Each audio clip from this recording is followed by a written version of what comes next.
I'm going to talk about three areas, powers of attorney and guardianships and conservatorships. And in general, these are ways of dealing with elderly, I shouldn't say elderly, disabled persons and their affairs. And they are sort of a hierarchy of easy, more difficult, and then very difficult approaches to this problem of disabled persons. Powers of attorney, they've been around a long time in the history of law. And the fundamental power of attorney is called a general power of attorney. And that would be where you simply sign a document and you give to another person the power to manage your affairs and make decisions for you in certain areas usually. And they can be very specific or they can be very general. And they usually have immediate effect. A typical example is somebody who may be living in Florida now. And they own a piece of property here in Michigan, and their children are in Michigan. And they want to sell this property in Michigan, but they can't come up here, or it's too inconvenient for them to come up here and actually sign the closing papers, the deed, and so on. So they can execute a power of attorney that says, I give my son or my daughter or a banker or somebody the power to go to that closing and sign documents for me. That's a very typical example of a general power of attorney. You can use it for any type of legal requirement to sign documents or give authority to somebody to take action for you.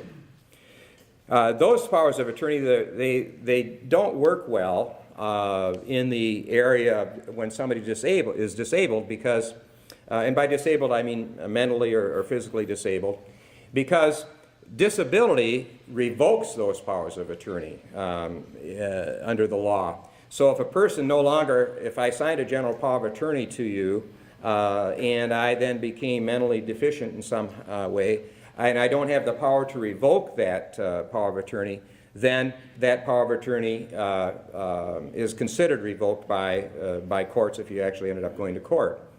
So about 40, 50 years ago, the powers of attorney were amended, so to speak, and the legislatures have approved them. And we have what are called now durable powers of attorney. And you'll hear this term kicked around quite a bit. There are different types of durable powers of attorney. But basically, a durable power of attorney means it continues on even though the person who granted the power is disabled. In fact, some durable powers of attorney, many of them, don't take effect until a person is disabled. So you'll have a durable power of attorney that will cover all areas. For example, my durable power of attorney may say, if I'm disabled, mentally incompetent, then my children or my son or daughter, that person takes over all my affairs while I'm incompetent. You might have a durable power of attorney for health care, and you hear that term knocked around quite a bit. And that would be if I'm disabled, then I say that so-and-so has the power to make medical decisions for me. And then in Michigan also we have what's called the patient advocacy system, which is also often referred to as a durable power of attorney for health care. And that's where you designate a patient advocate to make medical decisions for you. The durable powers of attorney that go into effect after disability, generally there has to be somebody who says, doctors, professionals who certify that you are disabled. You just simply can't have you give a durable power of attorney to somebody and that person can't say, well, gee, Mom, I think you're disabled now and I'm going to start making decisions for you. Usually there's a provision that there has to be an examination and protections there that somebody certifies professionally that you actually are disabled. So those are generally the types of powers of attorney that you'll see in existence in today's world. It's meant to be an informal, private system for managing your affairs. Now, like any of these things that I'll be talking about, these approaches, there are pros and cons to the durable power, or to two powers of attorney. They're not accountable in court unless somebody actually comes and brings the case to court. In other words, there's no overseeing of the court of a power of attorney. You have executed the power of attorney, and you put trust in a person to handle your affairs, and if they misspend your money or they make bad decisions for you, there is no court supervision over that person unless a problem does develop, and then you can come to court and say, Judge, I want my money back, or I want this person to correct what wrongdoing happened. And but the problem with that is it's often too late to correct what has happened. The second area that I'm going to mention, and because we only have a half hour in, and I do want to take some questions. The second area I want to talk about is guardianships. Oh, the other, let me back up a minute. One of the big pushes for durable powers of attorney that happened like in the past 20 years or so is that people in estate planning, attorneys and judges and so on, we all hope that these would be a method for nursing homes and hospitals to accept this person acting for somebody, as opposed to what we call court actions in guardianships and conservatorships. Nursing homes, for example. Are there people here that work in nursing homes and hospitals and so on? In any event, and that's been a very mixed, the reason for that is there's no sense in having somebody appointed a guardian if the family's getting along well and so on. There's no sense in doing that if you can get by with a power of attorney. But as it turns out, many nursing homes and many hospitals still will not accept a durable power of attorney. They will accept the patient advocacy, but as far as other areas of signing and assets and handling accounts and so on, they generally will not accept the power of attorney and will still want you to come to court to get an appointment of a guardian or conservator. So that hasn't worked out as well as some of us had hoped. And I think there are certain federal regulations that say the person has to have a guardian too, which they can't get around. Coming back then to the guardianship. Now guardianships for disabled adults, they are intended for a person to be appointed, or persons, you can have more than one guardian, you can have co-guardians, to handle their personal affairs. And they are for people, there are three types of guardianships, and we'll talk about the legally incapacitated person mostly here, but you have guardianships for minors, a person who's under 18 years of age. You have developmentally disabled person guardianships, what are called DD guardianships, a developmentally disabled person who's cognitively impaired. The old term of that was mental retardation, people who are simply not operating at an age level or maturity level that they can handle their affairs. And then the guardianship we'll talk about today is legally incapacitated guardianships for a person who is mentally or physically incapacitated and unable to make informed decisions about his or her affairs. The grounds for that appointment of a guardian for a legally incapacitated person would be mental illness, mental deficiency of some kind, physical illness or disability, chronic drugs, chronic intoxication, or other causes that cause them, as I say, to lack sufficient understanding or capacity to make informed decisions. The way to think of it is a guardian is intended to handle personal affairs such as medical, food, shelter, clothing, as opposed to finances. That's what a conservatorship is established for. The guardian is responsible for the care, custody, and control of the legally incapacitated person. The guardian is not personally liable to third persons for acts of the ward. We call the guardian, the person who has the guardian, the ward. And sometimes guardians get worried about that. They say, well, gee, what if Grandpa gets in a bad car accident? Can I be held liable in any of that? And no, you can't be. If you're only liable for your own personal actions as a guardian, but not for what the ward may do. The guardian could give consent for medical care and other professional care and treatment. The guardian may not place the ward in a mental institution without court authority. They can't sign the ward into a psychiatric hospital, for example. There is an obligation. The guardian must allow the ward to have as much personal independence as possible and try to restore the person to independence if possible. And then there's an annual report the guardian has to file with the court, and the court reviews that annual report. And depending on what the annual report says, we may ask that guardianship be reviewed, or we may just allow to continue. Now, there is, if there are no real substantial assets, we will allow the guardian to handle limited amounts of funds and monies and possessions on behalf of the ward. A good example of that would be Social Security payments. Often the guardian is allowed to be the designated payee for Social Security and use those funds to pay the obligations, health care, housing, and so on for the ward. The second area I wanted to talk about for adults, we also have our conservatorships. We also have conservatorships for minors who are unable to handle their funds. There are some alternatives to conservatorships that people use, and they can work well. Again, a lot of these came into being to try to avoid coming to court and having the court oversee the financial obligations and dealings of the individual who's disabled. You have joint bank accounts, which is probably, in brokerage accounts, which is probably the most common method of avoiding having to come to court for a conservatorship. Again, those have pros and cons.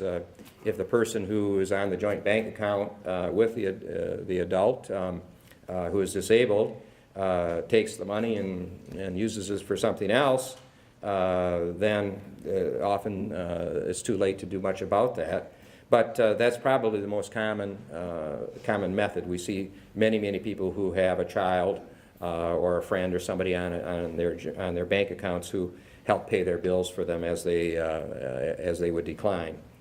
There are estate planning attorneys. Many of them now are using trusts, what we call living trusts. And in that case, you have a trustee who's appointed, and you transfer your assets into the trust. And the trustee, as the person declines, takes over paying the bills, housing, and so forth for the person. And a trust, again, typically is not managed or overseen by the court. You can come to court and ask that the court supervise a trust and require accounts and so forth. But in most cases, trusts are not supervised by the court. And again, these are the joint bank accounts, and the trusts are meant, again, to be private. They're intended to be set up so that you don't have the need to come to court. Remember, everything in court is a public record. So that, again, has its advantages and disadvantages. Another method is a payee for Social Security, becoming a payee for Social Security. You don't necessarily have to have a court appointment to become payee for Social Security. If you have a relative or family member who is going to be in care somewhere or in assisted living or so forth, you can, Social Security may just go ahead and appoint a daughter or a son or another relative as the payee, and there's no court involvement at all. Sometimes that gets problematic because maybe 2 or 3 people will go down to Social Security and say, I should be the payee, and Social Security has to sort through that, and sometimes they do and sometimes they can't. And then most of the time, often those cases end up back in court. You can also get what's called a protective order. And a protective order is for a particular single transaction. And again, I mentioned selling property. That's a typical area that can come into play. Let's say that a person, the person who is disabled, owns a piece of property. or a home, for example. But otherwise, they don't have a lot of other assets. They maybe have a car and a house and some money, but the main asset is this home. And that home is going to be sold, or it needs to be sold to help support the person. And maybe those funds are going to be put directly into care costs and so on. You can come to court and just say, Judge, we want permission to sell that asset, a single transaction. Here's what's going to happen to the money. Please sign the order and approve this, and that's the end of the case. And so that's a possibility that can happen, what's called a protective order, a single type transaction. The best way to stay healthy? Exercise your voice. At the New Mercy Health, we believe that carefully listening to you and encouraging you to take an active role in your own health care is an important part of keeping you healthy. So you'll find our extensive network of physicians not only use the latest technology, they focus on what you have to say. Your voice, our expertise. Mercy Health.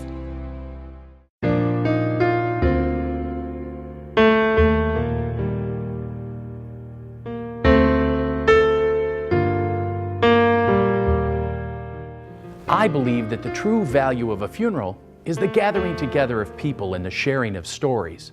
Stories of love and honor, respect and memories. We gather together because we as human beings, we need that contact, that emotional connection that we get when we gather together. We gather together at all sorts of times, at birthdays and anniversaries, at graduations, retirements, weddings, and at funerals. And at each and every one of those gatherings, we tell stories. And it's through those stories that we show our love and respect. It's through those stories that we learn and grow. And it's through those stories that we heal. Gather together, share the stories, celebrate a life, heal the heart.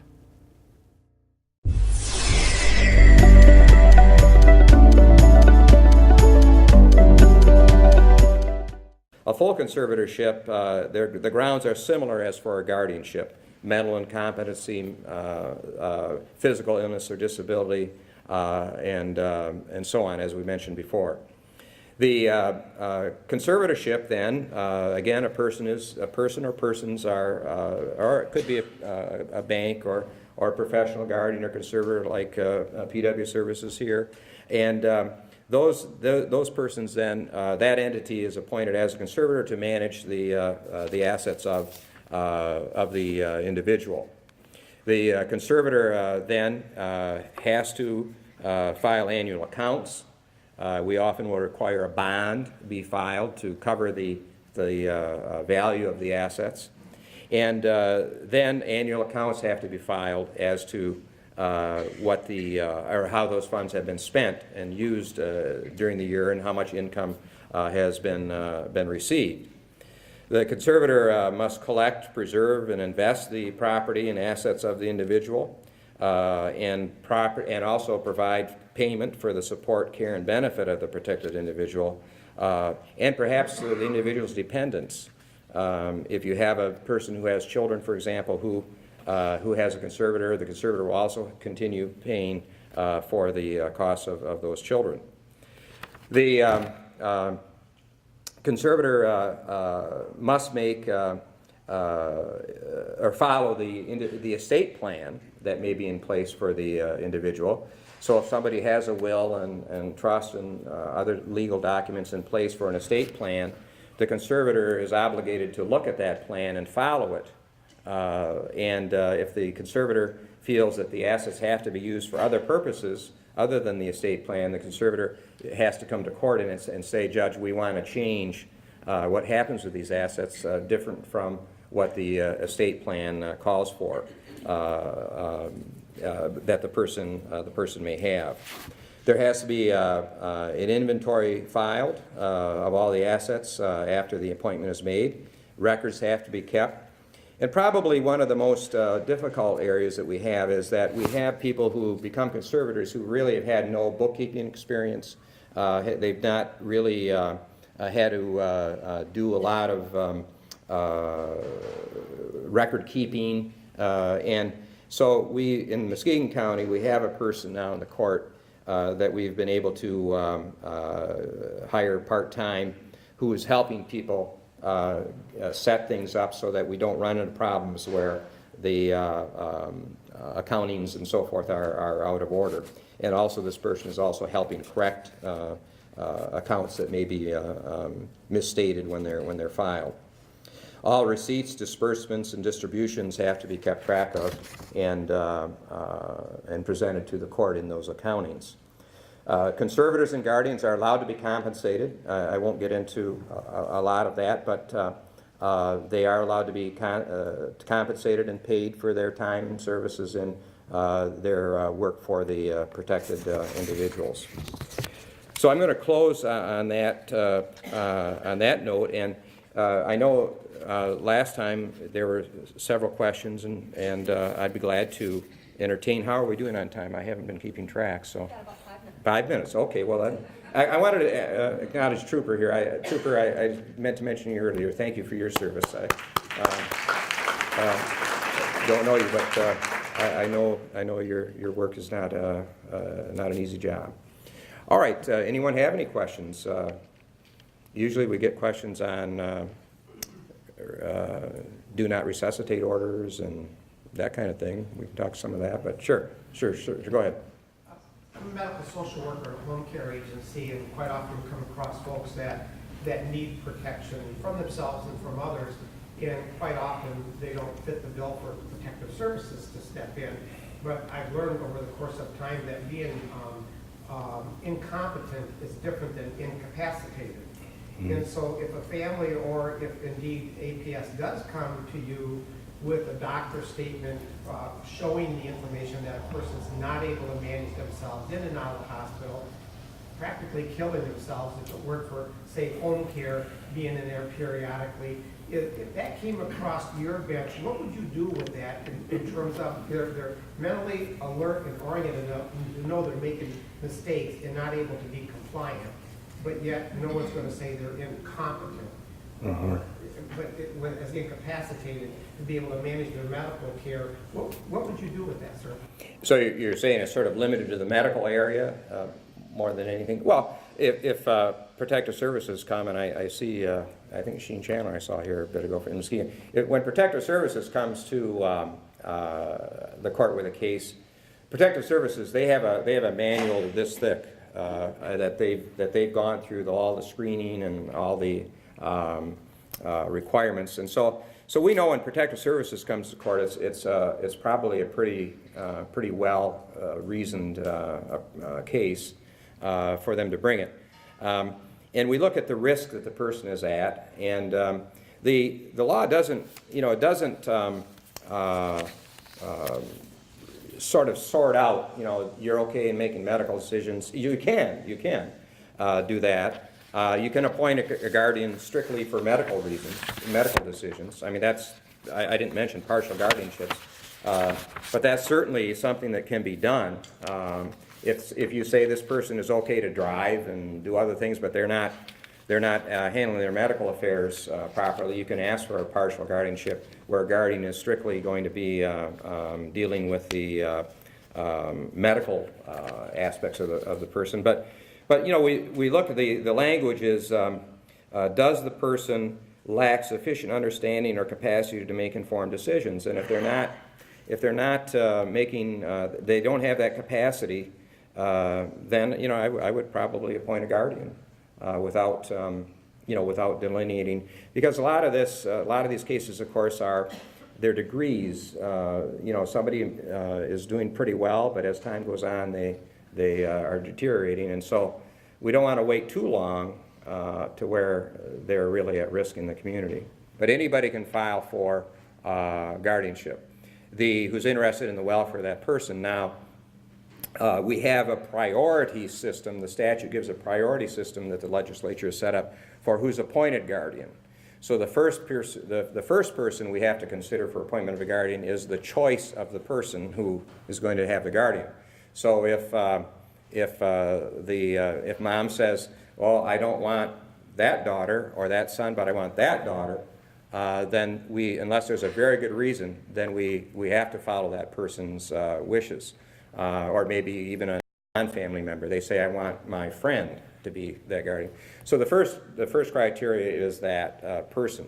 Second criteria would be spouse, if the person is able to act as guardian. Then you go down to children, and then children you go down to interested parties who are more distant relatives. Then after that, it's basically you can appoint whoever you think should be, who would be the best person to serve as guardian.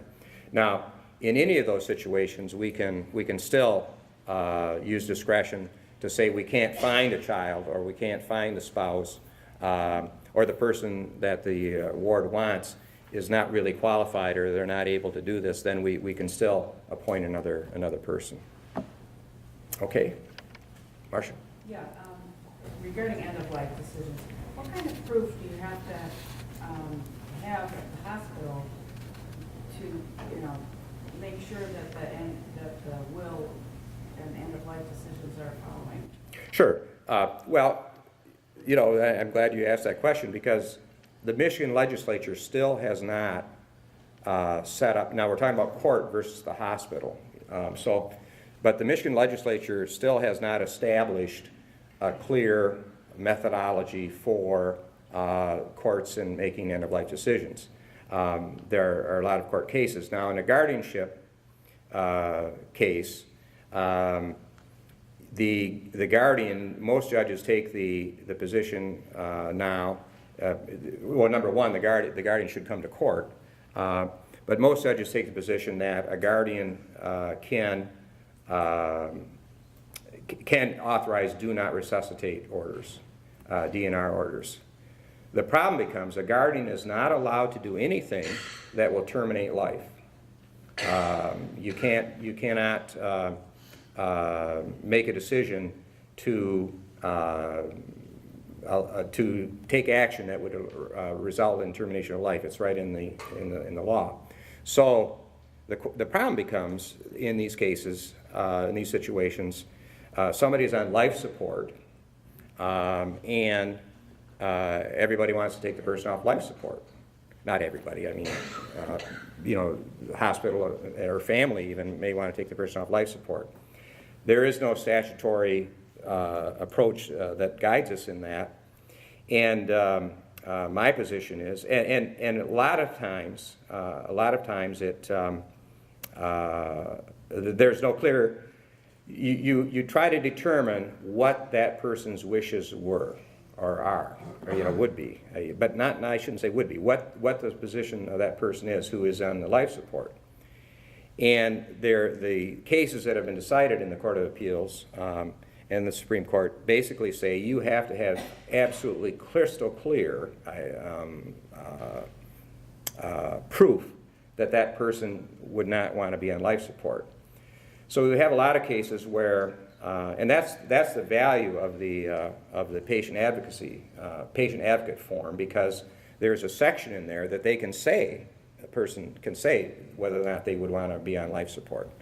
The other thing that is, for those of you who are advising people who are making these plans is also they can sign any type of document saying, I do not want life support. And I think you can even get bracelets and things, that say that you don't want life support when you're still competent and able to make that decision.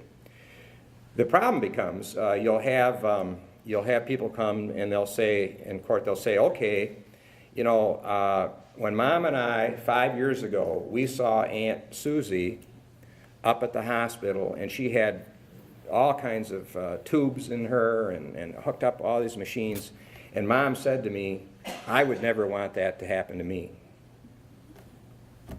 I can't accept that as clear proof that person would not want to be on life support in that system at that time. It's just simply not, because I'm authorizing a guardian to make a termination decision of life. So once somebody's hooked up to life support. It's very, very rarely, well, I shouldn't say very rarely, it's difficult to have a court in Michigan find that that person's wishes are to be removed from life support, unless there's a very clear evidence to do so. Now, as a practical matter, many hospitals will allow family members, if everybody agrees and they meet their criteria, you know, often they will take somebody off life support. But as far as coming to court, there has to be very clear evidence that that person does not want to be on life support at that time. Would a will qualify for that? Sure, if anything or you know, particularly in writing, you know, is extremely valuable. But we have to be, you know, the thing, we can't allow in the court, we can't allow money to drive the decision. You know, and I want to make that clear to you. You know, they often you know, somebody say, well, you know, it's costing, you know, $30,000 a day to keep this person on life support, and that is not a legal grounds for terminating life support. I'm sorry, Marcia got. Yeah, if like, let's say there's a heart attack or a stroke or something, and you don't think to bring your will with you to the hospital, how do you prove that they don't want to be hooked up to life support? Well, you have to find that as soon as you can. You know, yeah. Mm-hmm. Okay, sure. There is a 5 wishes form that can be filled out. Sure. To give the hospital a copy of that. Right. Any prior wishes, anything, you know, I wish there were a better system than we have, because even the patient advocacy forms, people lose them. They don't, you know, you're supposed to leave it at the hospital and so forth. You know, it's, you know, even that's not a good system. But we have to, we have to, if we're going to make, the way the law is now, if we're going to make an error, it's an error on the side of life. You know, that the person will be maintaining life. The Village at Park Terrace Senior Living Community, offering beautiful yet affordable 1- and 2-bedroom apartment homes as well as 2-bedroom cottages. Rent includes a wide variety of exceptional services, from daily meals shared in the dining room or delivered to your door, to scheduled activities and social events, to 24-hour emergency on-call service. Their expert, caring staff is there to assist you with all of your retirement needs. The Village at Park Terrace Senior Living Community, where you can enjoy the luxuries and comfort of your own home without the work and worry. Living healthy is more than just counting carbs and exercising, it's a lifestyle choice. Embrace sound, natural alternatives, cultivate and sustain a better way to healthy living. The Health Hut offers a wide selection of vitamins, minerals, herbs, medicinal mushrooms, women's and men's supplements, as well as a vast array of skincare and beauty products. Their friendly, knowledgeable staff is always on hand to help you choose the products that best suit your individual needs. The Health Hut. We have your good health in mind. Life Circles, to provide comprehensive, compassionate, and team-based care to the frail elderly in partnership with their families and caregivers in order to maximize independence and their quality of life. Life Circles provides an alternative to traditional senior care service. Life Circle allows an individual in need of skilled nursing care to remain in their home or community setting and receive quality care from the program. Who is eligible? 55 years of age and older, certified by the state to require nursing home care, ability to live safely in the community, and reside in the service area of Life Circles. Area code 231-733-8686 for further information about Life Circles.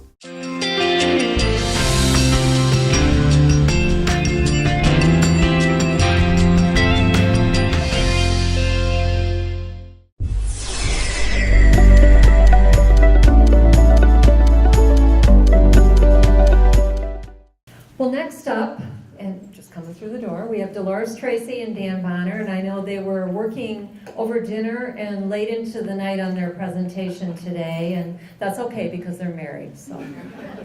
Yeah, so I'm going to turn it over to them, and thank you, Judge Mullally. We love having you when you come. Wonderful questions from the audience. Very helpful.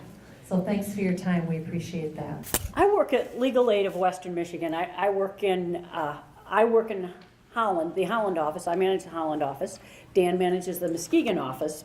As part of my job, I go and I see seniors at 4 Points, which is the senior center in Grand Haven.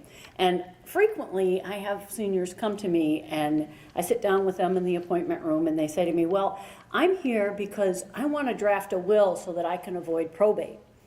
At which point I always look at them and go, you do know, don't you, that a will means that it has to go through probate in order for it to be effective? A lot of people don't realize that, and they don't understand that. But I think that goes to the point that a lot of seniors know that they want to do some advanced planning. They know that they're going to be losing the ability to handle their affairs over time, and they want to, while they still can, they want to do some planning for that. They know, they hear all these words out there. They hear wills, they hear probate, they hear power of attorney, they hear guardianship, living will, trust. They know that it's all out there, but they don't quite understand it, don't know which they want and which is right for them. So basically, my goal here today is I'm just going to go through some of those concepts, explain them to you. Luckily, Judge Mullally already covered powers of attorney pretty well. But there is a couple of things I want to say about powers of attorney. As he mentioned, that they are, basically what it is someone, while they're still competent, and they're still legally competent, and they have the legal ability, they are appointing someone else as an agent to act on their behalf. So while they still know what they're doing, they're planning for when they aren't going to be able to handle things for themselves so well. Usually what they do is and it's a private system, so usually you're appointing someone you already know, your spouse, or your children, or a relative, or a friend. But this is where the problem is. Financial powers of attorneys, when someone is planning for the future, is thinking, I don't know what I'm going to be able to do and what I'm not going to be able to do, so I'm going to make this document very broad. It's not just a specific, they aren't doing the one just for sale of a home, which Judge Mullally mentioned, but this is a broad one. And the ones that I do say just about anything and everything that has to do with your assets and your expenses, that's what your agent, your power of attorney, can handle. So we're talking selling real estate, buying real estate, paying your bills, emptying your bank accounts, transferring your bank accounts, handling your retirement funds, selling stocks and bonds, hiring contractors, anything and everything, giving away your personal property, just about anything and everything. Those are very broad. And you want to do that because you don't know what you're going to be able to do. But what happens is that because it's so broad, it creates a risk of abuse. And when you're appointing people who that you're close to, unfortunately, what we have run across is that you're appointing people because you want to be able to trust them, and not necessarily. What we unfortunately run across is seniors who are appointing people who aren't necessarily trustworthy. So, and what happens is as the senior gets older and older, you notice that some adult children say, well, that's my mother's money, but it's going to be mine as soon as she dies, and she's very old now, and I don't think she needs it yet, and she doesn't need it anymore. And they treat that money as if it's their own, and that becomes very problematic. And the other thing that as the protective services folks, and we've all have, and our state police officer have told you, sometimes they more than just treat it as their own, they actually are literally stealing. So when you are appointing someone as a guardian, as a power of attorney, what you really need to evaluate is how trustworthy this person is. And what I want you to think about, well, some of the warning signs that we see when you are appointing someone. You really don't want to appoint anybody who has a poor credit history. You don't want to appoint anybody who has a spotty job history, or somebody who has lawsuits against them, or someone especially who has a substance abuse problem. We heard the prosecutors talk about that whole case with the perpetrator because she had a cocaine addiction. If you have anybody who has an alcoholism problem, what you are probably doing is you're putting too much temptation in front of somebody who throughout their life hasn't made the greatest of decisions, and A, they need money, and B, they are probably the type of person who are going to take the easy way out rather than be the responsible. So if you have relatives, if they're the type of people that have always paid their bills and you know they're responsible, that probably is your best option. But just be very, very careful about who you're appointing. Another issue that I just wanted to cover real briefly with powers of attorney is officially the agent that you're appointing has a fiduciary duty to only use those funds for your needs and your purposes and as you would have used them if you could make those decisions. That's by law is their duty. But because that document is very broad and all the agent has to do is take it to the bank and show it to the bank and it becomes effective, that it can be so easily misused. But there is now also, and this is just very recent, as of October of last year, when you do a financial power of attorney, the person who is accepting the power of attorney has to sign a one-page form that is the acceptance, and it outlines all of the duties and obligations as they're acting as an agent. And it very clearly says in that acceptance that that person can only use those funds for the needs and the purposes of the person who's granting the power of attorney. That was always the law, but hopefully now that everybody who becomes a power of attorney, and if they have a copy of the power of attorney, they now have that page at the back that very clearly explains to them that they are limited in what they can do with that. So hopefully that will be helpful. And lastly, another piece of confusion that some people have about powers of attorney is they do not take the place of a will. Once you die, your power of attorney dies with you. It has no effectiveness. So don't be doing a power of attorney and saying, I have my daughter to be my power of attorney, and now when I die, she can handle my house. She can sell my house for me because I gave her a power of attorney. Not true. If you're dead, that power of attorney doesn't do anything for you, so you have to do some other sort of planning as to how to distribute your real estate. So let's talk about wills. So what exactly does a will do? Well, what it does is it transfers it's a legal means by which your assets that are all in your name transfer upon your death. Now, if you have assets which are in joint names, and by way of example would be a house, a husband and wife, if they own a house together, they probably own it as joint tenants with rights of survivorship. If your names are jointly on it, if the wife dies, it automatically transfers to the husband, and now it's the husband's property, and we don't need to do anything with that. That's good, everybody can just move on. But if that house were only in the wife's name, the husband's name wasn't on it, and she died, that real estate is now, there's no way for the title for that real estate to transfer to the husband under the eyes of the law unless you have provided for some other means. So what a will would do is the wife would say in her will, and when I die, I grant my husband my house upon my death. Then, upon her death, someone has to take that will, file a case with the probate court, and then get orders from the court that allow for the transfer of that asset. So the same thing would be true for, say, if you had a bank account and you didn't have anybody else's name on the bank account, no beneficiaries. Upon your death, if you don't have a will or some other means, you got to go through probate court to get that transferred. But now, a will, one benefit of a will is that it's secure and it's safe and it's very clearly written what you want to have done with your assets upon your death. Because it's in writing, when you go to court, the judge will look at what's in your will and the judge is going to implement what's in there. So it does have the effect of reducing the amount of bickering between your heirs, because it's right there in your will what you wanted, and that's what's going to be implemented. However, I have to say, if heirs want to fight over your estate, they will find ways to a fight over your estate, believe me. But there is a couple of drawbacks to a will. And because you have to go through probate court, and that takes some time. So in the example where I had a husband and a wife, in this case, let's just say the wife owned some property. She owned a condo in Florida that she owned prior to the marriage.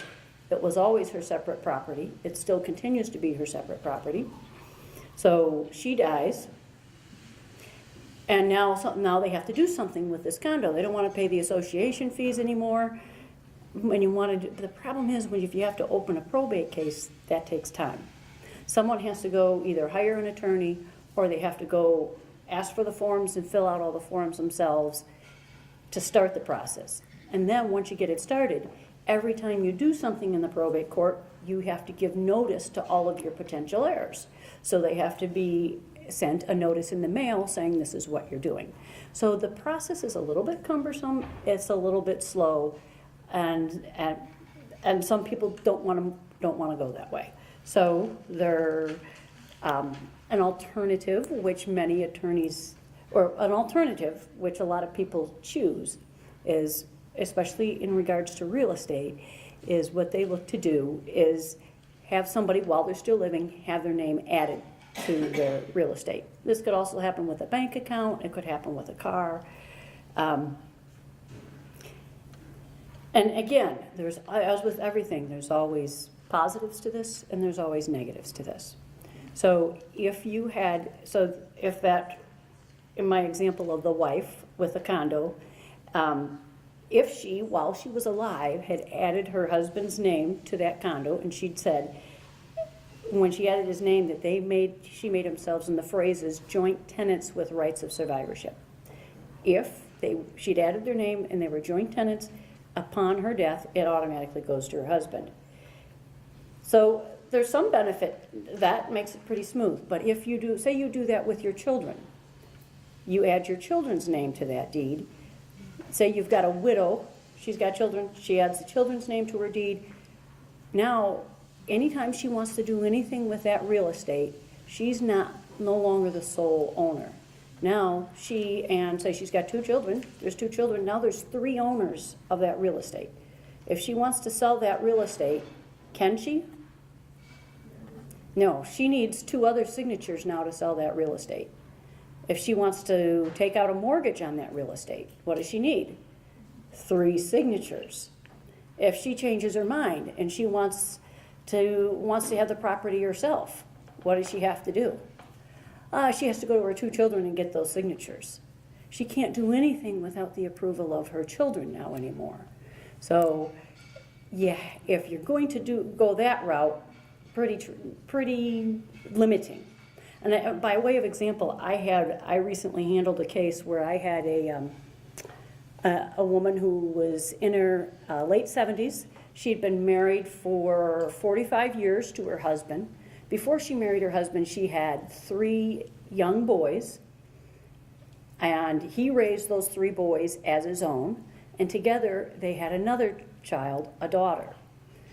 While she and her husband were still alive, they had the household that all the kids had grown up in. They'd owned it for years and years and years. And what they were advised to do, and this was by an attorney, was to add their daughter's name to their real estate, so that when they died, it would automatically go to their daughter. And they did this with the idea that when they died, daughter would divide it equally among all 4 children. Problem is the daughter didn't get along so well with her stepbrothers. She didn't really trust them.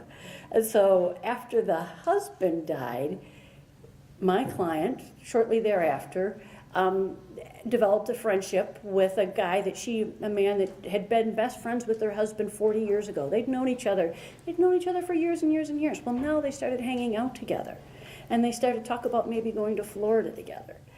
And the mother was thinking, well, maybe I'd like to sell my property. And the daughter was like, no, you're not. Nope, you're not doing that. And she also wanted it to go to her 3 sons. And the daughter was like, no, Dad gave that to me. That doesn't go to them. They're just stepbrothers.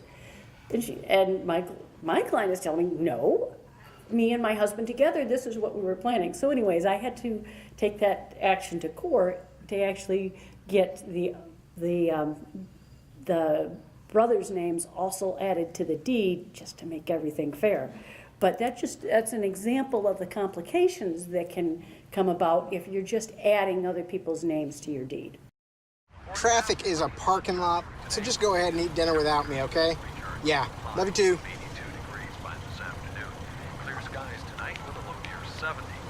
Hello, Jimmy John's? You ordered Jimmy John's? Wow, that was fast. I would have been here sooner, but this traffic stinks. Jimmy John's. Order online at jimmyjohns.com. Jimmy John's, freaky fast delivery. A monument is far more than a means of marking a resting place. It is a symbol of love and devotion. During your time of need, the designers and engravers at Superior Monument will work closely with you and your family. Superior Monument, building honor, respect, joy, and remembrance of a life. Exhaust specialties, from trucks and cars to street rods and Model Ts, both foreign and domestic. Exhaust specialties now includes brakes, shocks, suspension work, and minor engine repair. They use only heavy gauge stainless and aluminum pipe. They also feature custom jewels as well as a selection of lubes, oils, and filters and other auto parts. Exhaust Specialty is located at 5401 Apple Avenue in Muskegon. Which would you rather do, this or this? We thought so. For the jobs nobody likes to do, Batka's cleaning service.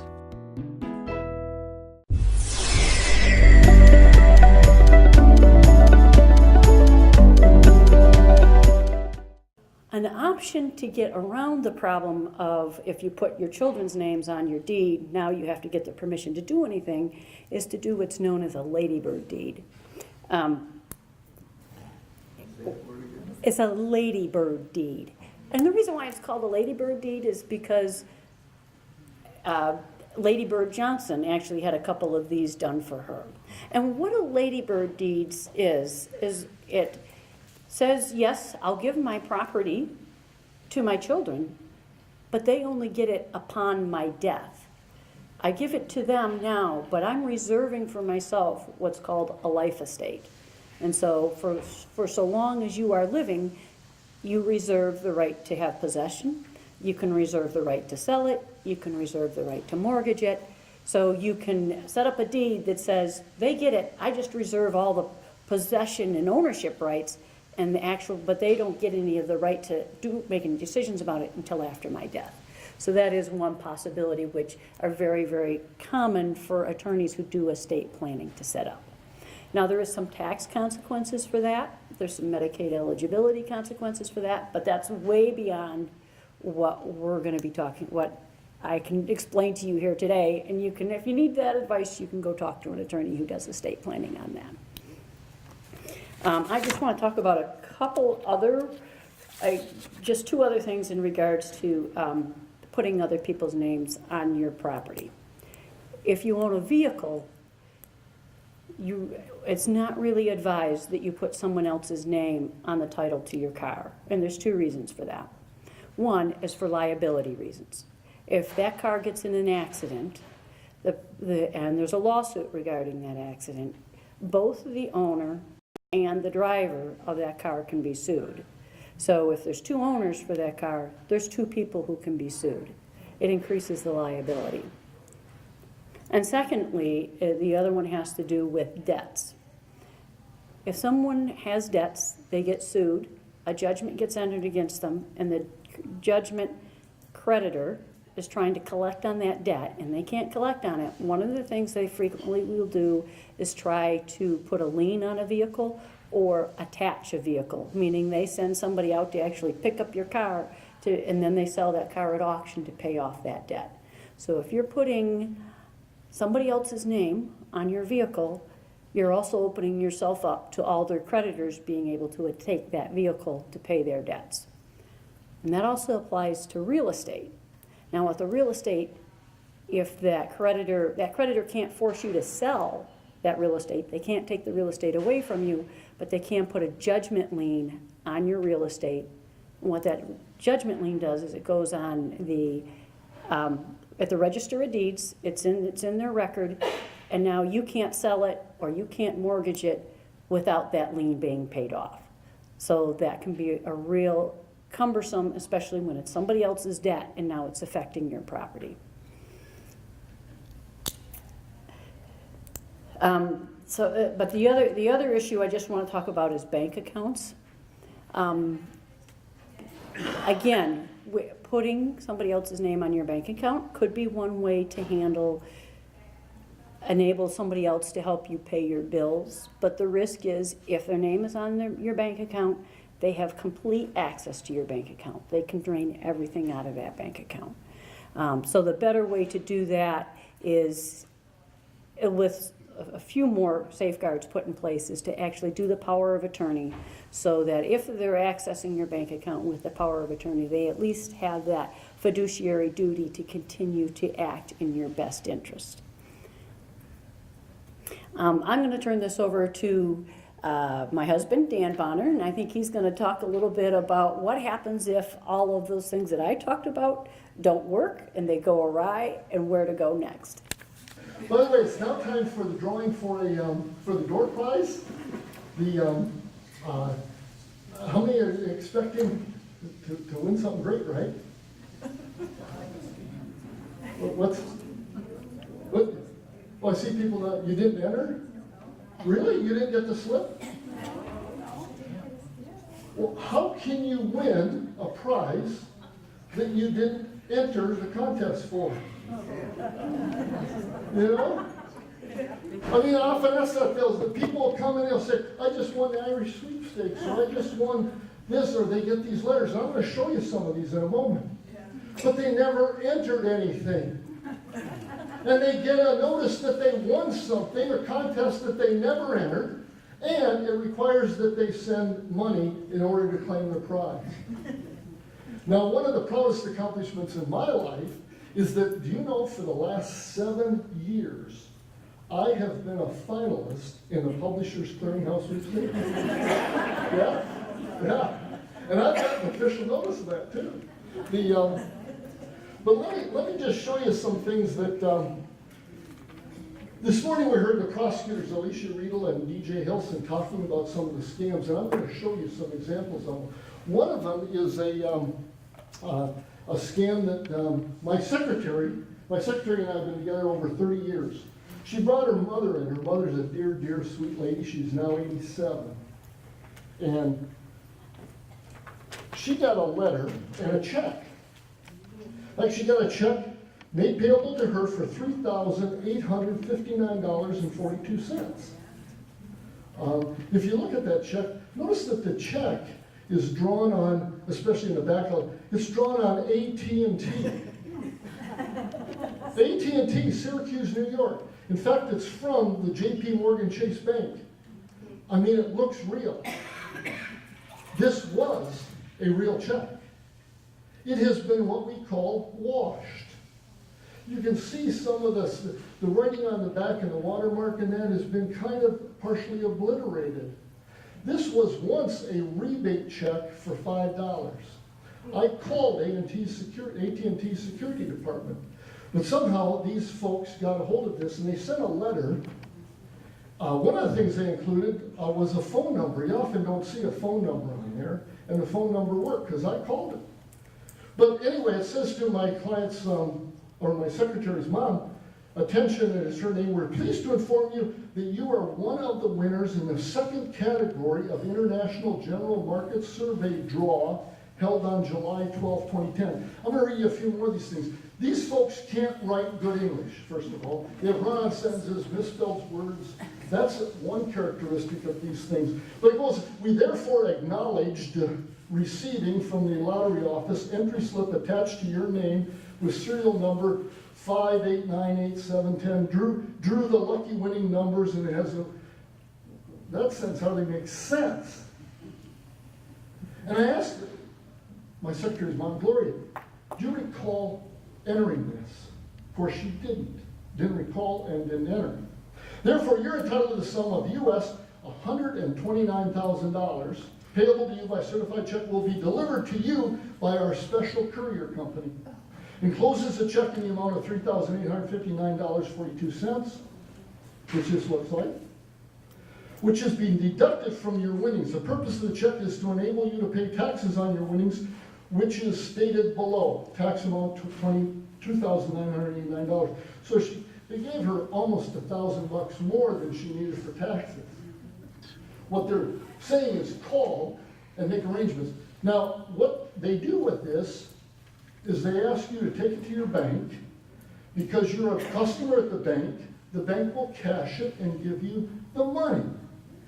These people then want you to wire the money to, and they'll give you instructions on that, so that you've got the money, and then you wired it via Western Union. I know Walmart, I think, does some of this too, or whatever. You wire it to another state, sometimes another country, and the money's gone.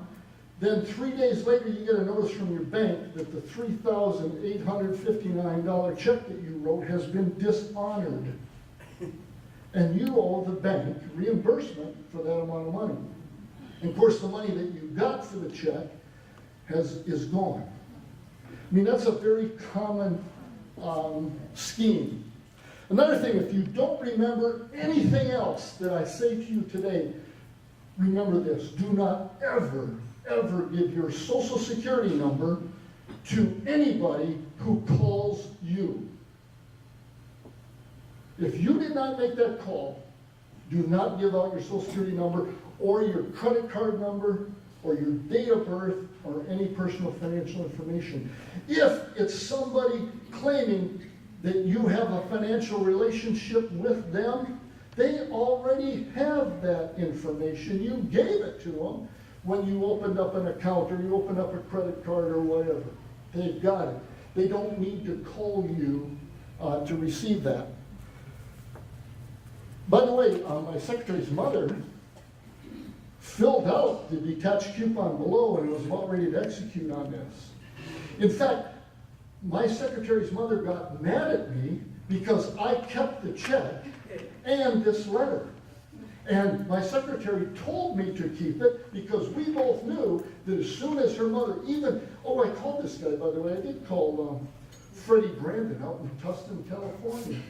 I pretended to be a Gloria's son. Had all kinds of questions, kind of jacked him around for about 15 minutes, and then hung up. And even when she witnessed that phone conversation, she still thought this was real.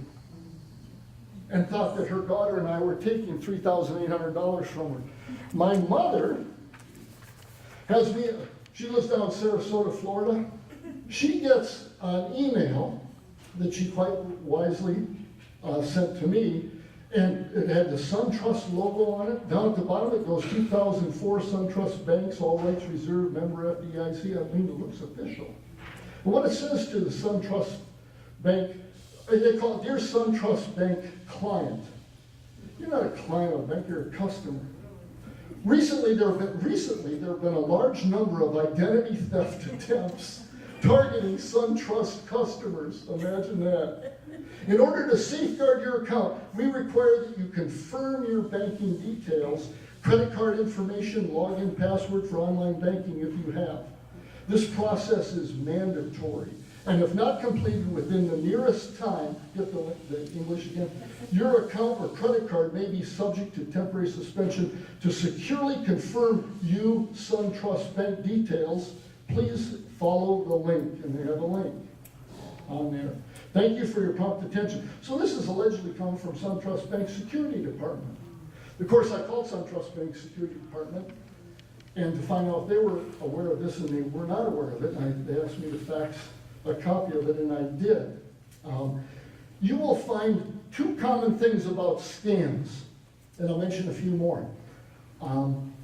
But two common things is they require that you act immediately, that you act now, that you do not discuss this with anybody or whatever. So there's a requirement for immediate action. And two, kind of the hinge part of that, is if you do not act immediately, one of two things are going to happen. One, you're going to miss out on something really good, like a lot of money. Or two, something really bad is going to happen, usually to someone you love. They're going to be stuck in jail, or whatever.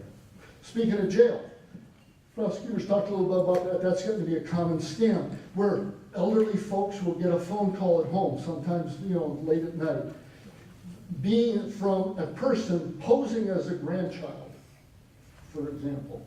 And the person, the scammer, will even have the name. Will have the name of grandma, and will have the name of the grandchild. And say, Grandma, I'm in Canada, and I've been involved in an automobile accident, or they're mistaking me they're saying I committed a crime, shoplifting, all that, and I need $4,000 in order to get out of jail, or for bond, or for whatever.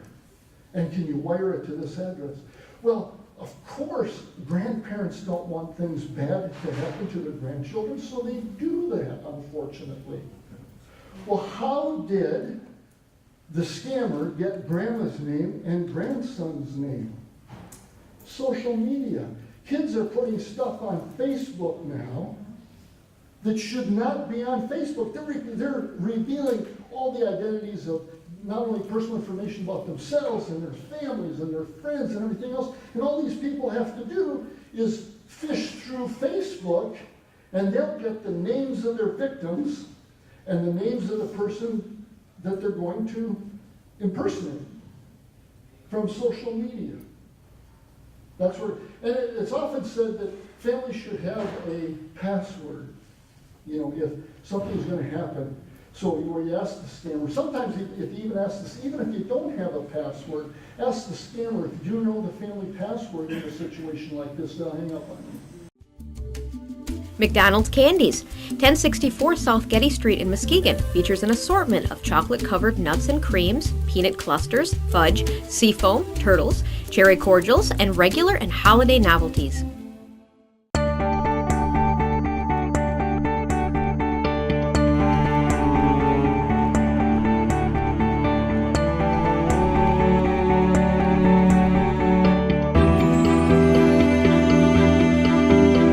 The Association for the Blind and Visually Impaired, also known as ABVI, has been serving residents of West Michigan since 1913. An important part of our mission is to advance the independence of people who are blind or visually impaired. We work with people who live with vision loss and teach them new ways. That's what we're all about, taking daily activities that you and I who are sighted take for granted and giving people with vision loss new ways to do those tasks so they can remain independent and live their lives with dignity. Our phone number is 616-458-1187. That number again is 616-458-1187, or toll free 800-466-8084. Locally owned and operated, J. Stevens Construction has been serving the West Michigan area since 1985. Fully licensed, bonded, and insured, they train certified technicians to install single-ply membrane roofing for residential, commercial, and industrial buildings. Serving the Fruitport area for over 40 years, Grover Pharmacy offers a full line of vitamins, supplements, and homeopathic medicines, as well as a variety of glucometers, blood pressure kits, baby care items, bandages, and wound care products. They carry office and school supplies, Russell Stover candies, promotional and seasonal items, and Hallmark cards and gifts. Grover Pharmacy, they take time to care about you.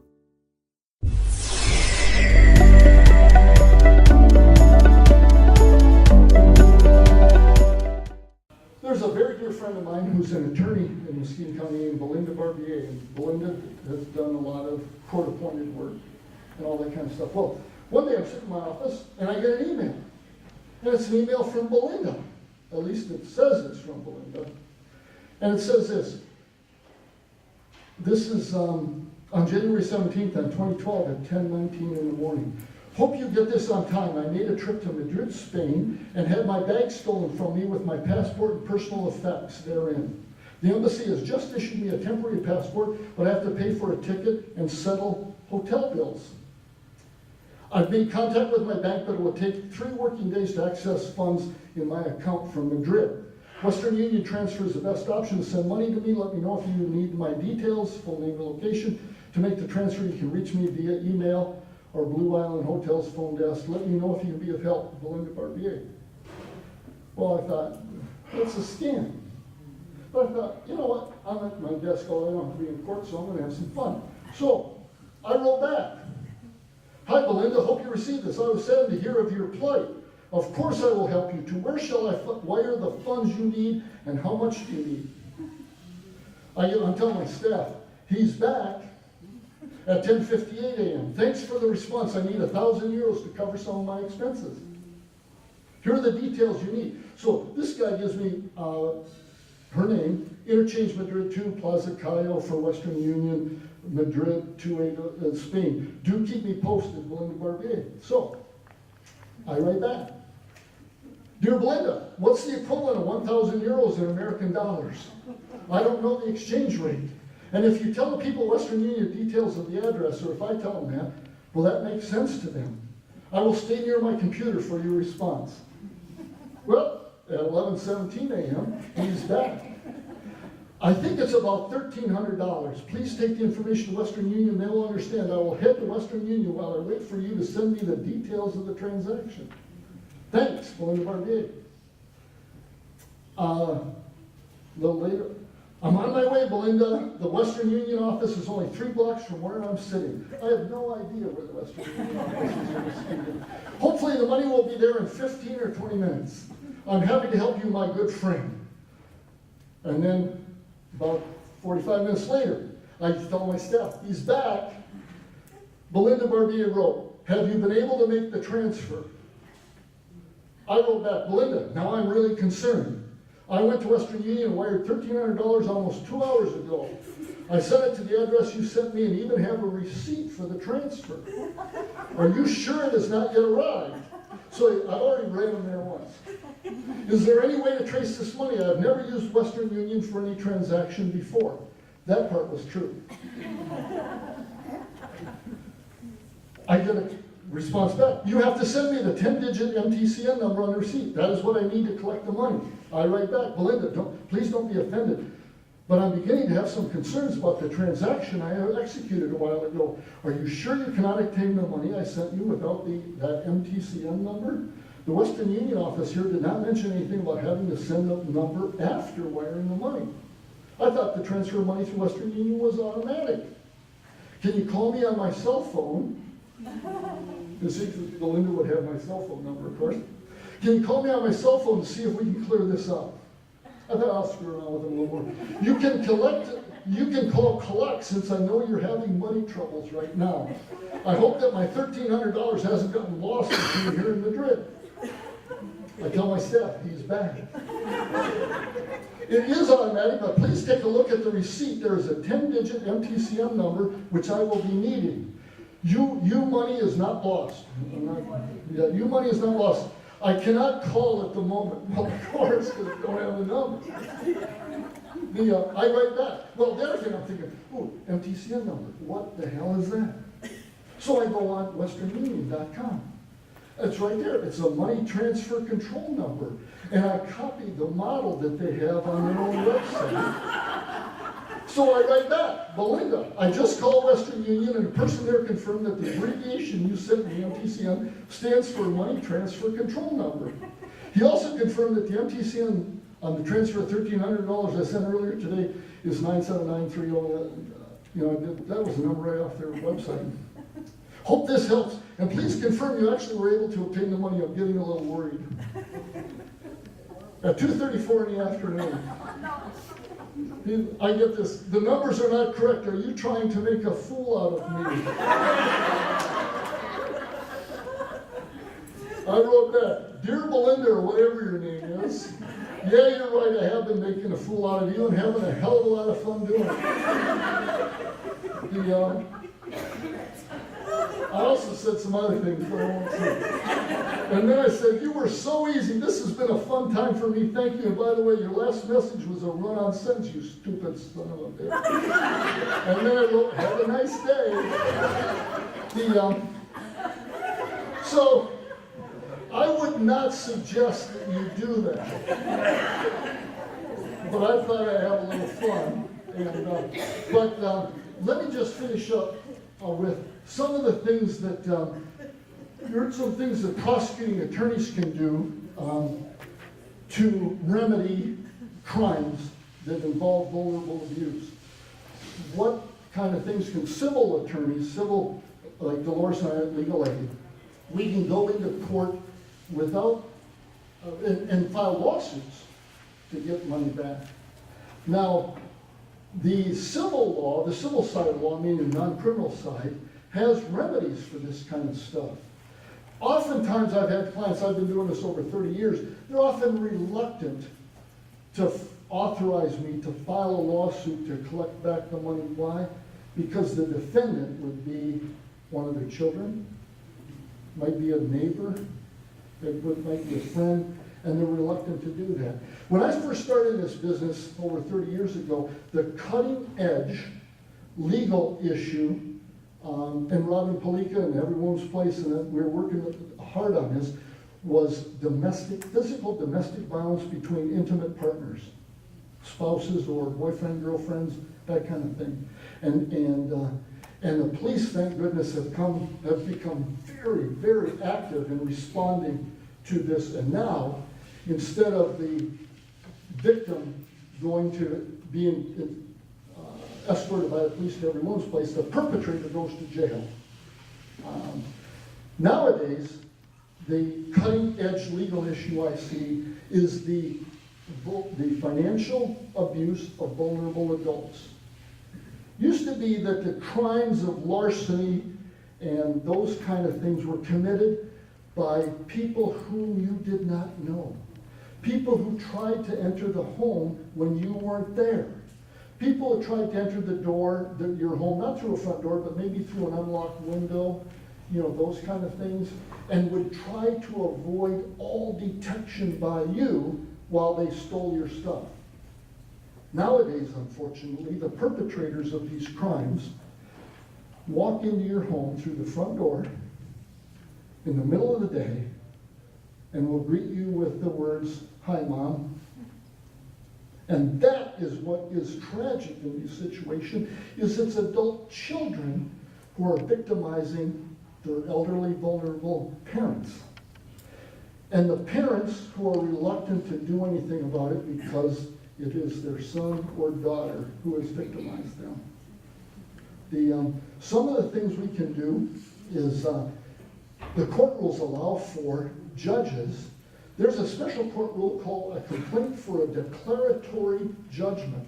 It's a wonderful thing. What that court rule says is that I can go into court and file a lawsuit asking a court to issue an order to rectify, to right a wrong. I had a situation where I had an elderly woman who was, I filed a lawsuit for. Her first name was Mary. I'll use that because it's a very common first name, of course. She was an 82-year-old widow. I put that in the complaint. Is the fact that she's an 82 years old legally relevant? No. Is the fact she's a widow legally relevant? No. Why do I put that in there? To anger a judge. 82-year-old, she purchased the premises on Oak Avenue, Muskegon in 1964, and she resided there for almost 42 years. And her husband passed away. Mary allowed her grandson, George, and his wife, Lorraine, and their kids to move in. And then George talked Mary, his grandmother, into signing the house over to him. And then, shortly after doing that, after he moved in, talked her into conveying the home to him, and then during the past couple of weeks, verbal harassment and all that finally resulted in an incident which occurred on Tuesday evening in March, when he ordered his grandmother, the plaintiff, to leave her home of 42 years and find another place to stay. She was observed, she left to wander over to the Department of Human Services and was noticed by employees of a Walgreens store in Apple and Getty in Muskegon. She appeared frail and disoriented. They notified the police responded, an ambulance, and then they went to the hospital, called her daughter. Her daughter came. They were referred to the courts, and the courts referred them to legal aid, and I filed a lawsuit. And I asked for a declaratory judgment ordering the judge to issue an order ordering that George and his wife immediately vacate the home and restore possession to her, and ordering George and his wife that they could not come to the home. And I put in there to let the judge know George had another place to stay, often would stay with his parents. And the judge signed an order, and I took great joy in going over with the process server and kicking this guy and his wife out of the house and restoring Mary to possession of the home that she had owned for over 40 years. I mean, those are the kind of things. We can use the law not only to sue for money, but we can use it to sue for action. And the court will order that under now, if George would have refused to go, then, people like Trooper Miller, yes, would convince him in another way to leave the premises. And it's always nice to have that backup, literally. We can also sue for money. I'll just close with one more story, but we can use legal theories like conversion. The prosecutors talked about that, is where a person rightfully gets money, but then converts it to their own use.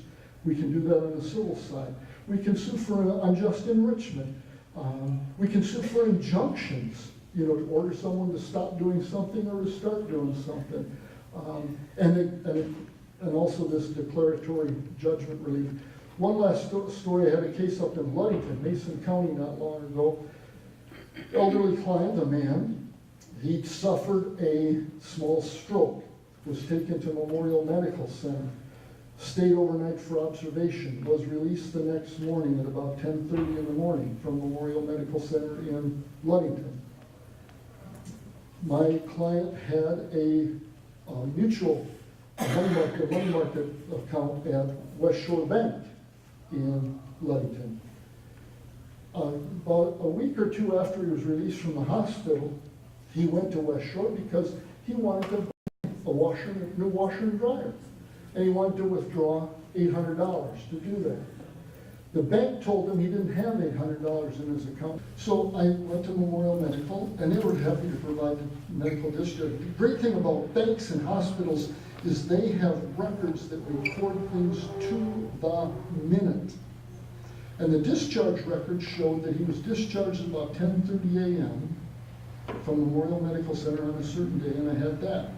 I also had the transaction. Well, I went to West Shore Bank, by the way, with this release signed by my client, and at first the branch manager wasn't going to give me information about the account, and I said, well, the courthouse is only, it's 2 blocks away. I don't have a subpoena. My subpoenas are back, but I can get one there, and I can be back here in about 10 minutes. And I can start going through all of your files on this account. Now we can do this either softball or hardball. And I said, by the way, I haven't joined West Shore Bank as a negligent party in this case, which I probably could have on this. So why don't you get me somebody who has authority to say, I can look at the record regarding this transaction. And the branch manager, the branch manager comes down or the president was downtown Ludington, and I got what I wanted. 10:30 release from Memorial Medical Center. At 11:10 p.m., a withdrawal was made of over $63,000 and 3 cashier's checks, one to each of 3 of his 4 adult children. I learned about this case from the 4th child who didn't get a $21,000 cashier's check. She was kind of like on the outs.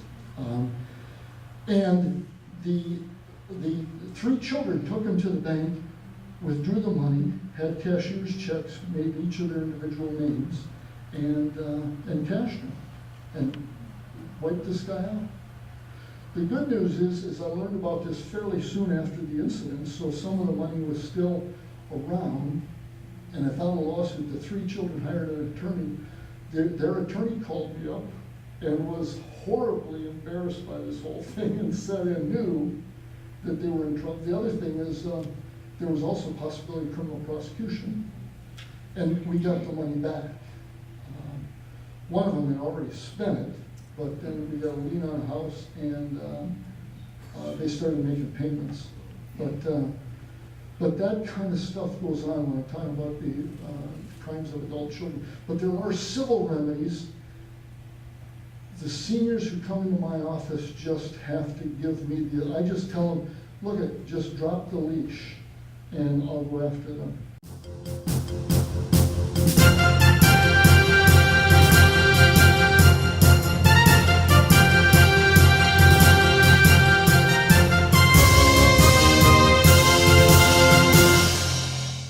The Pizza Ranch, featuring a buffet that is guaranteed to please even the pickiest eaters.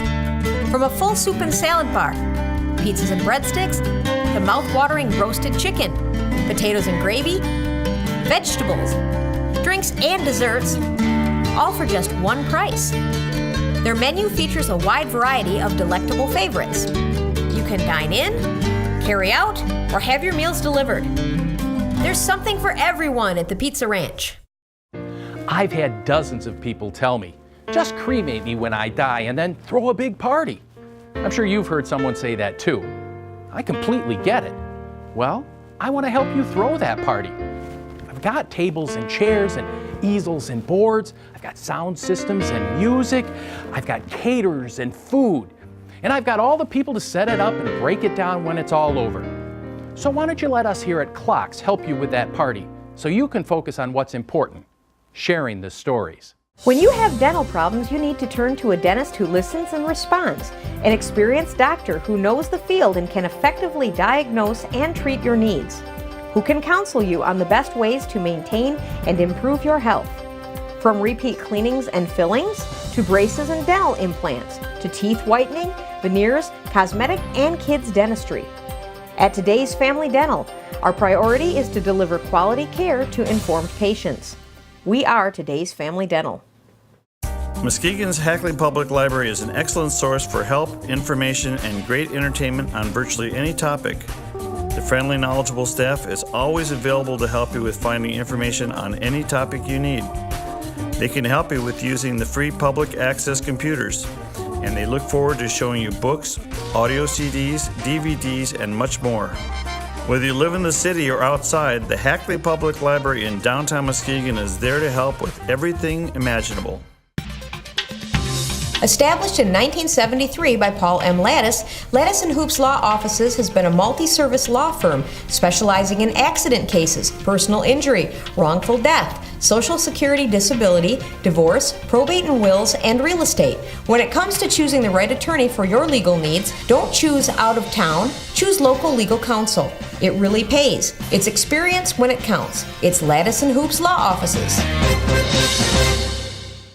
Wanted cars, trucks, vans. Sprague's Auto Parts offers top prices for your wrecked, junk, or unwanted vehicles. Cash on the spot. We pick up or you drop off. For more information, call 231-726-2988. Sprague's Auto Parts, 81 South Getty Street, Muskegon. We buy cars for cash.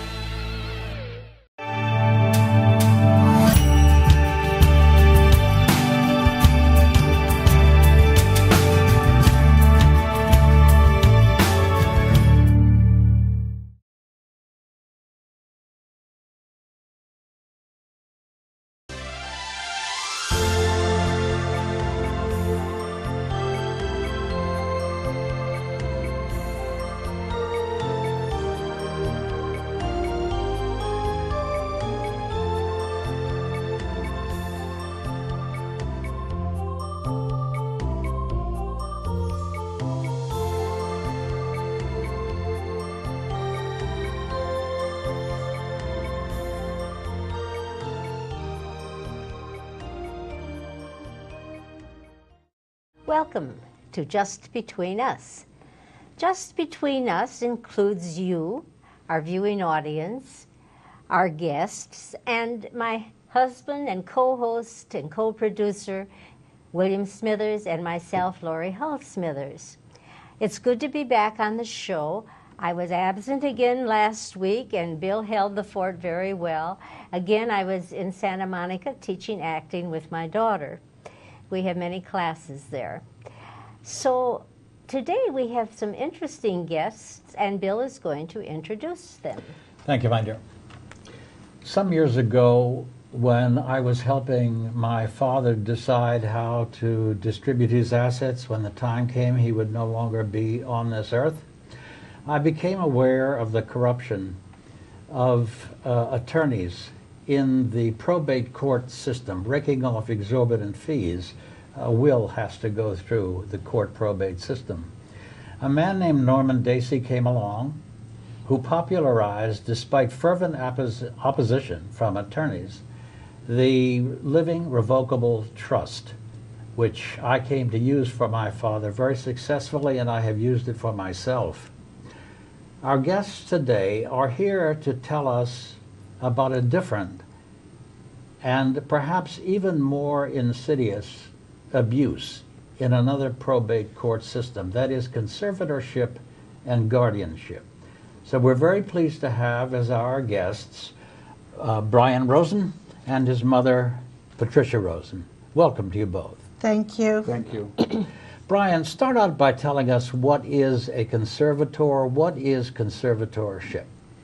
Well, Bill, a conservatorship is when a person is deemed to not be competent at all, and the court approves a petition for someone to be put under conservatorship, and they basically lose all their rights to control their own money and their own life. In theory, there are two kinds of conservatorship of the person, which means they're not competent as a person, and then there's conservatorship of the estate, which means they're not competent to handle their own money. So in theory, you could be under conservatorship of the person or the estate, but not of the person. However, in reality, it's usually the whole thing. Your entire rights get taken away to control your own life, your own destiny, and sometimes even your own medical care. That's what I was wondering, because usually people have to say who will control the medical care in case they're going to be put on life support or not. And can this conservatorship be the one making that decision about a person? The conservator can apply. In my mom's case, she still had her medical rights to make her own decisions. But the conservator actually applied to remove her medical right of informed consent. So yes, the conservator can do that. They can apply to the court. This is all done through the court. And the attorneys file the petitions, and often the judge will approve it. You know, we had a judge who was very eager to put people under conservatorship, and I believe he would have taken away her medical consent rights. However, I spent quite a bit of money, hired an attorney, and put a stop to that one. Well, let's go back to the beginning. How does a person come before a court?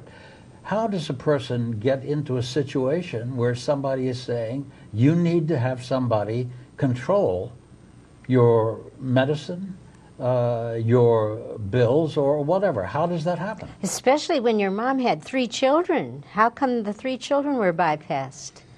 Well, in my mom's case, there was a terrible car accident, and she was in the hospital with numerous broken bones and broken ribs. It was a terrible time.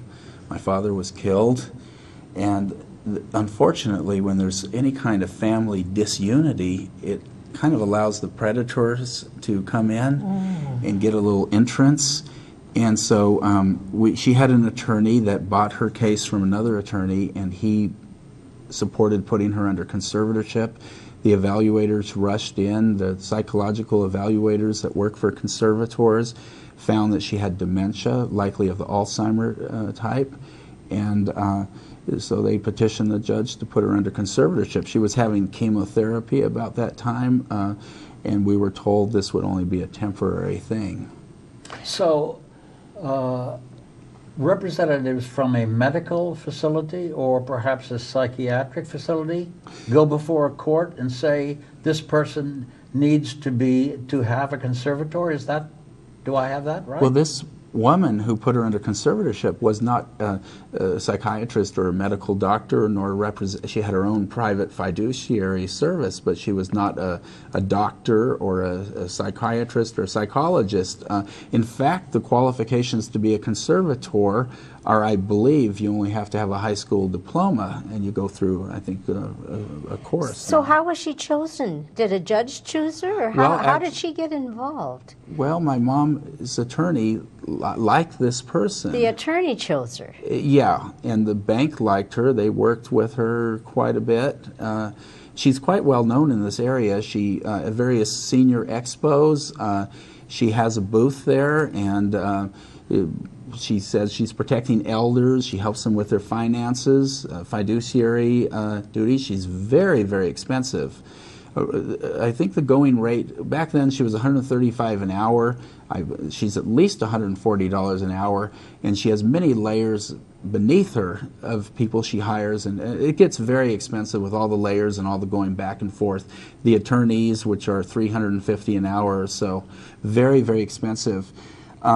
But what concerns me, and they have a network, I believe, a profiteering network. The neuropsychologists evaluate people. They find they have dementia, and they found she had repeatedly had dementia.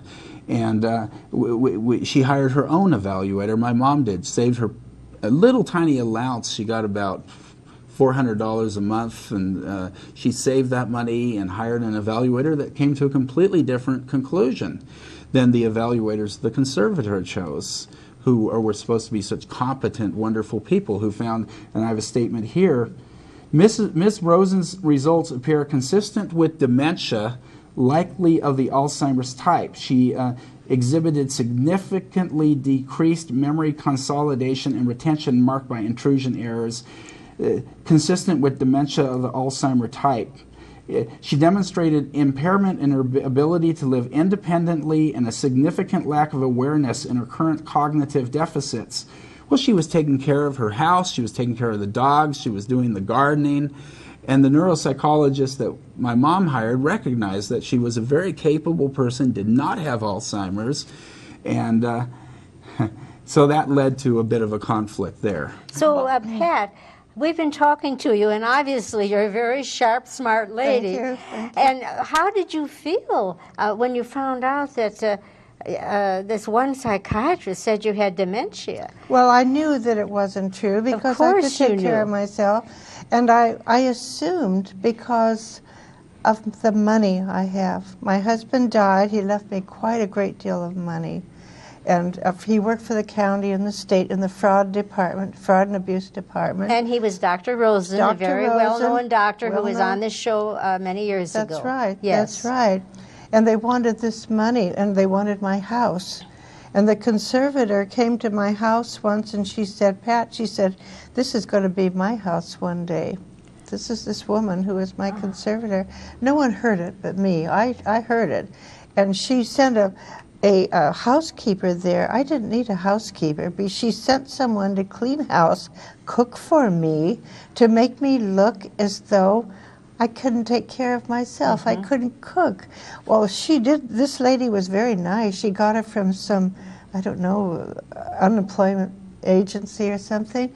And her name was, well, I won't say her name, but she came and we became good friends. And she told me that the conservator wanted her to stay longer and longer and longer to make it look like I was really going downhill.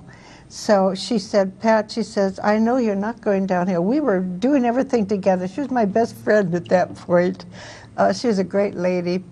And anyway, I talked to my own physician, and my physician said, Pat, you shouldn't be under conservatorship. What is happening? How did they do this to you? I explained how it happened. He wrote a wonderful letter to the court about me, that I shouldn't be under conservatorship. I went to see the judge. I talked to the judge about it. He didn't even answer me. He listened, but he didn't answer. I showed him the letter from my personal physician, an internist for many years, and he played with his glasses. He wasn't listening, really. He didn't want to listen to me. And I could see the conservator in the audience at this court time. So apparently she was told that I would be in court. So she went there, and the judge and the conservator kept glancing at each other, hardly listening to me. And so I didn't know what I could do. What in the world could I do to get out of this? If I had the judge, who's a legal judge, he should be honest, that wouldn't do a thing for me. the only way I got out of it was my doctor, Helen, his note that I shouldn't be under it, and I went to see us. I hired my own evaluator, and she said that I'm fine, I shouldn't be under it.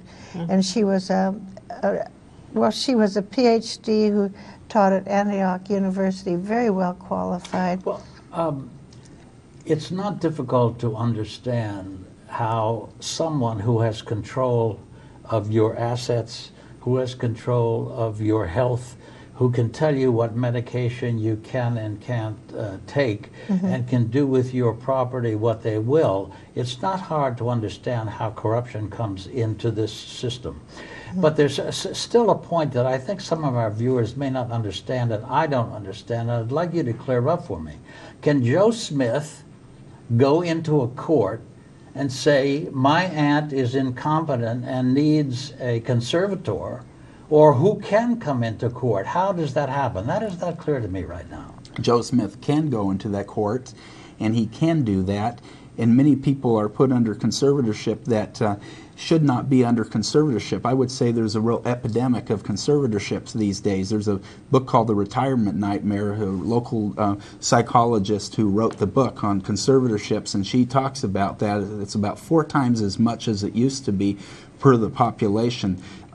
So there is a real epidemic of unwarranted conservatorships going on. I would say that. And basically, if nobody has the money or the legal wherewithal to oppose it, I think the judge normally just rubber stamps whatever petition is put in front of the judge. And the conservators tend to be believed. It's kind of like the police are believed in the traffic court. The judge trusts the conservator. They're assumed to be professional, honest, reliable people who are looking out for the interest of the person they're supposed to be conserving their estates and not be, wasting away their estates, which I think is often the case. Well, in my imaginary scenario where Joe Smith goes into a court and says, my aunt should be under a conservatorship, doesn't Joe Smith have to present some evidence? Doesn't he have to say, well, here's a psychiatrist or here's a medical professional to prove what I say? Well, in my mom's case, it was just one psychologist, a neuropsychologist, just one person. I think it should take probably at least 3 opinions to take away a person's rights because it's that serious. But there was just one person. And so that's a problem. Now, they also do emergency conservatorship proceedings. They put people under temporary conservatorship, claiming that and there are some cases of abuse by relatives. When money's involved in our society, we all know the horrible things that happen. But it does happen. But it can happen quite easily because there's a temporary conservatorship and then there's the permanent conservatorship. And we were told when she was put under temporary conservatorship, I even went into an attorney and I spent quite a bit of money, and his advice was, your mom's going under chemo right now. There's a little family dysfunction going on. There was, unfortunately, which doesn't help the matter. Let her go into it for now and we can easily get her out of it. Well, once you're under, it's not so easy to get out of it. Well, tell us, you told us a few of the things. Tell us the range of things that a conservator who's only concerned with making profit for themselves, what they can do when they have control of a person or a person's estate. Well, they have control over where the money goes. They can put it in whatever investment accounts they want pretty much. And she did. They can go to the court and they have to submit to the court, periodically to show, I think it's every 2 years to show they're supposedly handling the money well. In my mom's case, I think the second conservator, she did this big action against me, claiming I was interfering with her doctor choosing and choosing her doctor of 25 years. I mean, I didn't choose the doctor. She's had the doctor forever. But she made up these stories, and she claimed I took her into the bank to take out a big account, and we brought in our witness, the banker, and then they resigned, and they never submitted anything to the court because they just got paid by the court without submitting any kind of account accounting whatsoever. And, that's how they got around it, because they had been saying that she was constantly going downhill. That was their story, that she was constantly going downhill, could only be left alone 1 hour at a time. They debunked her good evaluator that she got, I could probably mention her name. We've mentioned it before publicly, Dr. Cheryl Smith, who was very highly renowned in this area. And so I don't think they wanted to be cross-examined. They didn't want anyone contesting it, so they paid themselves without even submitting any kind of accounting or anything to the court. Can a conservator sell the conservatee's property? Well, they still, and has it happened that conservator will sell it at a price, a lowball price? I would say where so. Later someone buys it or sells it at a profit. The profit's going to we don't know where. I would say that does happen. I would say they would probably not buy it directly for themselves. They would sell it, to a friend or somebody like that. And that way they can get around being so obvious. With my mom's case, her house is up in Montecito. It's an undeveloped piece of an acre that's mostly undeveloped, surrounded by undeveloped land. And I believe they actually petitioned the court to have the ability to buy shares in 40% of the property.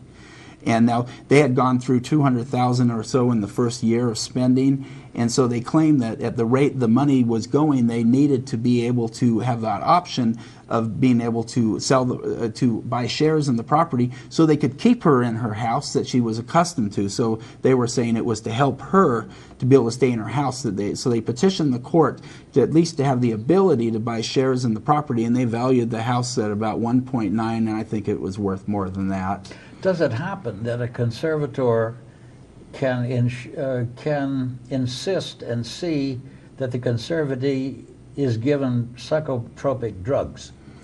Well, they have to take away the medical right of informed consent to actually force medicate a person. Now, she wasn't taking her Alzheimer medications. They had a number of them. I threw them out. And I was blamed for it, but there were a number of these, one neuropsychologist who's quite renowned in this area said that she needed to take them and said that she had dementia, and the second one said she could only be left an hour alone at a time. But she wasn't taking them, and I was blamed for it. They tried to blame me on it, and so they went after me. But they didn't know who they were dealing with, Yeah, so I didn't want to take those drugs. We put a stop to that. So how did you get your mom away from this conservator, and so she now has her own decisions to make? Well, it wasn't easy. It took about 6 years to get her out of the conservatorship. Now, my mom hired this wonderful neuropsychologist, Cheryl Smith, who's one of our main elder experts in this area, who also worked in the prison system back then to make sure that the people were safe to let out. So she was very highly competent person with a huge amount of degrees, and she's authored many articles and gotten awards and so forth. But her doctor helped, and the conservator, they discounted all of that. And so our friend filed things in court. So we put the truth in the court record. Now, the second conservator, when we hired I hired an attorney, and he said, we found this conservator. Now, she was going to get my mom out of conservatorship. That's what we were told. And she said, you have nothing wrong with you whatsoever. Now, as soon as she became conservator, her story changed. So after she got in there, she started going after me, and then she started claiming I was doing this and that. So when we brought in our witnesses, she's the one who resigned and paid herself without going through the court process. Patricia, is there anything more about what happened to you that you'd like to tell us? Well, the only thing that happened was that Cheryl Smith came into my life, and it was because of she helped a lot to get me out of this conservatorship by going to the court and saying that I certainly didn't have anything wrong with me. There was no reason for it, and she realized they were just taking money from me. They were taking all my husband's pension money from the county and state, and they took because she was a conservator, she could go to my bank. She withdrew my money. I had money in the bank that my husband put in the bank for me, and also he told me if anything happened to him, I would be getting the pension money from the state and county. And I wasn't getting it. They got it. They were able to get this money. So I had just a little allowance to live on while they were making thousands of dollars from This me. is an absolutely horrible story. It really is. Yeah, I it's a- know from your advocacy, Brian, it's a horror story that is not uncommon. And I'd like to know, I'm sure the people watching us would like to know, well, gosh, I've got somebody who might be in this situation, or I might be subject to this situation soon. What can people do to try to avoid the worst of this? Well, I think they can put it in their trust that they have somebody that they trust. So find somebody you trust, a friend or a relative who can take care of you if you are incapacitated. I don't think you want to be in the hands of a stranger, somebody you don't know what they're going to do. You mean sign a paper saying this person is liable for decisions for you? Well, yeah, like a power of an attorney or something. You want to make sure that if you are incapacitated, there's somebody who you trust who can take over, not somebody who's an unknown quality. I think most hospitals and care centers and nursing homes force people to sign a paper like that. I know my mother had to, and she just put my name on the paper and there wasn't any problem. Well, I think it's better to do it well before being in the hospital in that emergency situation. I see. And how, I think it might be important to talk about how we finally got her out of the conservatorship. Yes. Please. Well, we just started pounding away in publicity, and that seemed to help a lot. After I did that article overseeing the overseers, well, the court system wasn't really treating me too well. But then after I did the article, everything changed. You know, the public guardian, she was put in the hands of the public guardian when the second conservator resigned, and the public guardian said, "You had nothing wrong with you whatsoever." The public guardian's case manager. And so, now, is a public guardian a lawyer or a doctor? Or public guardian what is the background? A public guardian is an elected officer, and I see. They're also public administrator and I believe tax collector. So there's a little more accountability there. You know, we can throw them out of office or whatever. Yeah. But there was a case manager, very good. They weren't really genuinely cared about my mom. A completely horse of a different color than the professional conservators that we've witnessed, you know, whose mantra was, "You're going downhill, you're not taking your Alzheimer medications," you know, etc., you know. Well, in law, there is a public defender. People who are accused of a felony crime, if they cannot afford an attorney, can ask for a public defender. Now, I'm wondering if a public guardian is somewhat the same case. You know, we had a public defender, and I went to court. I kept bugging the judge. I'd go to court, and she would go there too, but she sat there and did absolutely nothing. You mean the court? That was the court-appointed attorney. What's the that? court-appointed That attorneys did absolutely nothing for her No. except echo whatever the conservators said. So we have elder people in her situation who really have no legal help. Well, how did you get access to a public guardian? And should people that are listening to us go for that representation immediately? Yes, I would say so. I would say so. It's a horse of a different color. They don't have there's too much of a conflict of interest when somebody is making such a huge amount of money off the estate and then they're claiming to care about that person so much. With the public guardian's office, there just isn't that conflict of interest. The person, she's making a fixed salary and she genuinely cares. It's just a completely different vibe when you go into her office. She really cares about her welfare. These are real people who work in the office. And I would say anybody who's under conservatorship should ask their attorney, their court-appointed attorney, that they want to be, if they're not happy with their conservator, to be released into the public guardian's office, because then they have more of a chance, I think. Is a public guardian available to anyone, or is it a matter of being able to afford or not afford? Does that come into Public it? guardian hardly cost anything. You know, she was very affordable. I don't know, they maybe $10,000 a year or something, versus with the first conservator spent about $200,000 in the first year. So I think the public guardians, there are supposed to be some very corrupt public guardians, but our local public guardians seems to be very, very good. And I think that's really the answer. When the second conservator resigned, well, nobody else wanted to take it because we were too much of a force to be reckoned with, so they turned her over to the public guardian. which is the best thing that ever happened. Well, I would like to read a few items from, there is a website of the National Association to Stop Guardian Abuse. Stop Guardian Abuse, yeah. Thank you. And here are a few things that they say to watch out for any of my viewers who may have somebody close to them, a conservator, they're listening to us. Watch out, your loved one doesn't get his or her mail. The guardian or conservator sees to it that your loved one doesn't have a phone.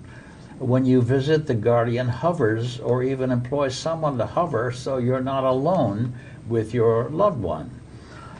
If your loved one is in a nursing home, you're only allowed to visit in the dining room or recreation home. Your loved one appears to be more sluggish, perhaps even dazed. That's referring to the medication I think that we talked about before.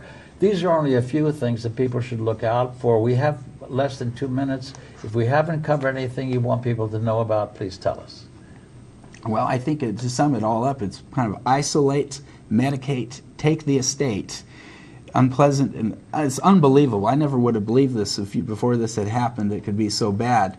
The good news is she's free. This is very remarkable and encouraging and hopeful to many people, I would say.